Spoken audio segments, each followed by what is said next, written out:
Have you ever told yourself, this is the last time? But somehow you still end up eating when stressed, overwhelmed, or emotional? What if emotional eating is not about lack of discipline? What if your brain is actually running a learned survival pattern?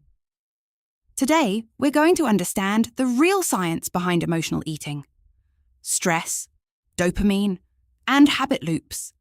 And once you understand the mechanism, everything starts making more sense. Your brain wants relief, not food. Emotional eating usually starts with discomfort, stress, anxiety, loneliness, boredom, overwhelm. Your brain's main job is not happiness, it's survival. So when you feel emotional discomfort, your brain immediately searches for something that can make you feel better. Fast.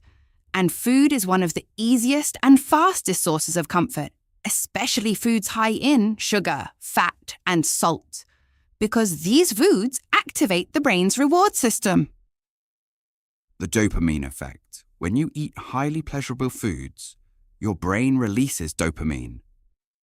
Dopamine is often called the feel-good chemical, but it's actually more about motivation and reward.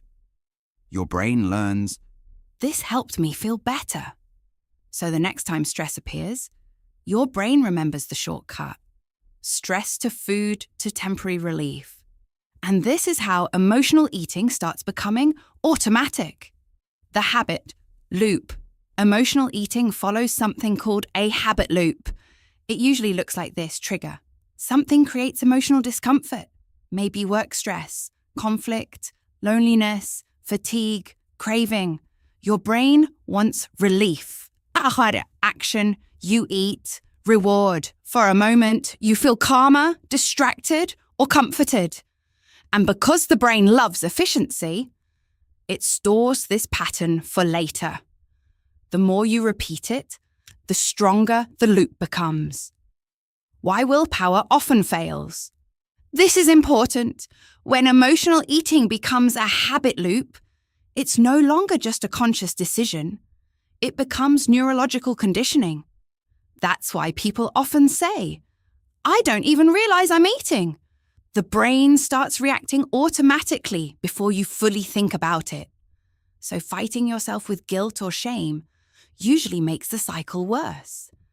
Because stress itself is often the trigger. How to break the loop? The goal is not perfection.